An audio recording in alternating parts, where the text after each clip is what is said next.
This is not a pond. This is not a still lake. What I'm in, it used to be a road. Antonio Taylor stood in the back of the bank, possibly as a lookout, as his cousin passed a demand note to the teller in a crime investigators call a note job. The business was broken into by a bolt cutter. The lock clipped right off.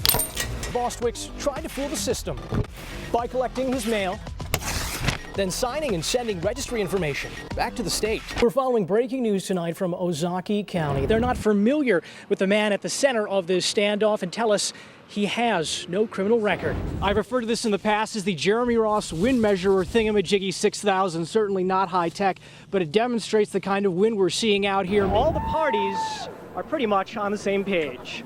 I'm apparently making lots of friends out here. Thanks, man. We're live at Summerfest. Jeremy Ross, Fox 6 News. No! No! The pain and shock echoes from the scene of the sudden death investigation to the home of a heartbroken family and a father who says he just lost his 4-month-old son. Oh my God. Wow, I just say, I don't know how this could have happened. They killed my nephew! They came to get him! I see when they came to get him! Police say a daycare worker at Cuddle Care Daycare picked up a baby at home, then parked this vehicle and left the child in the car about 9:30 in the morning.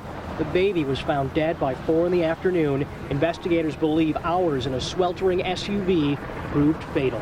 You know you can't leave kids in the car in this heat. Sierras McHenry says his son, Sierras Jr., was a happy and healthy baby. Now his family struggles with how and why the child's life was taken, relying on each other in a time of crisis. They're here 100%. It's just, I love them for being here.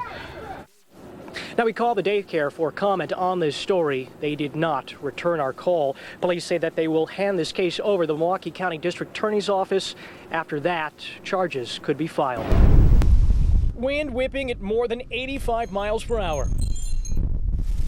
A whirlwind of experience. A powerful gust of air Heather Kaiser may never forget. I was really glad that nobody else got hurt. Kaiser says she works at Case Corporation in Mount Pleasant. The company took the brunt of the storm. Amateur video shows a 100 by 200 foot hole in the roof of the factory. I was told that there was a hole above mine and my coworker's desk also. While walking to work from her car, she heard an ominous noise. Just debris flying everywhere. So I basically tried to hightail it into work and didn't make it. She describes being pushed to the ground by the force of the winds. Her jacket and shoes swept up by the tornado. Her hand is in a brace. Her feet were cut up as she fell while running away from the storm for 2. Yeah, I'm 17 weeks pregnant, so yeah, the survival instinct kicked in too. But the winds didn't just strike the workplace. Parts of homes toppled over, stuck in trees and front yards. A road partially closed, boat cradled in debris, a garage parked where it shouldn't be. I hope the insurance is going to cover this. Work crews in this area continue to work out on the elements, trying to make sure power lines are not dangling to make Highway 11 this stretch safe for cars to go through. We are told by local law enforcement that should happen around 2 hours from now. In Milwaukee, if you fail to shovel your sidewalks, you could get a ticket. But imagine for a moment if this is how you viewed your world. Blurry, fuzzy, nearly impossible to see. From that perspective, an unpaved sidewalk could prove dangerous. Trudging through the snow, braving the icy winds, winter conditions posing difficulty for some. The building snow piles proved to be a barrier for others. Just piled up too high right there. But the challenges and concerns are different for Troy Hergert. I have retinitis pigmentosa, or RP for short. He's living with a degenerative eye disease allowing him little to no sight. I'm legally blind, have been for 30 years. His cane serves as his sense of vision, but in these conditions, that sense is dulled. I'm having to dig in and find, okay, I'm still on cement.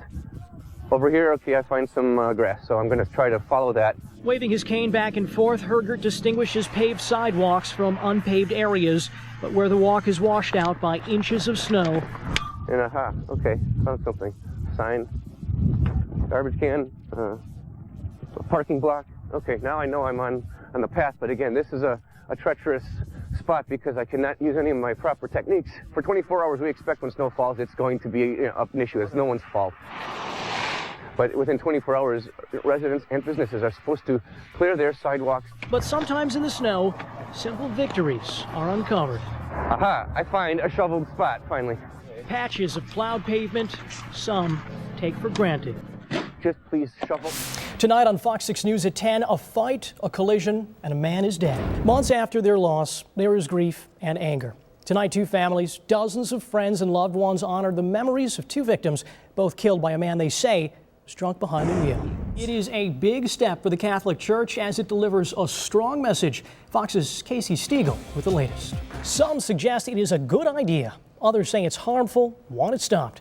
It is the debate over fluoride added to drinking water. Fox's Douglas Kennedy has both sides. A Milwaukee nonprofit celebrates 20 years with an open house. Today, Delphi House showed off renovations for a home created to help foster children.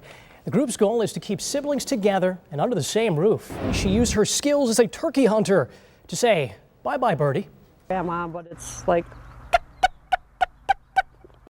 Make the call, they'll come out apparently. Eventually, a garbage can and lampshade were used to shoo the turkey out.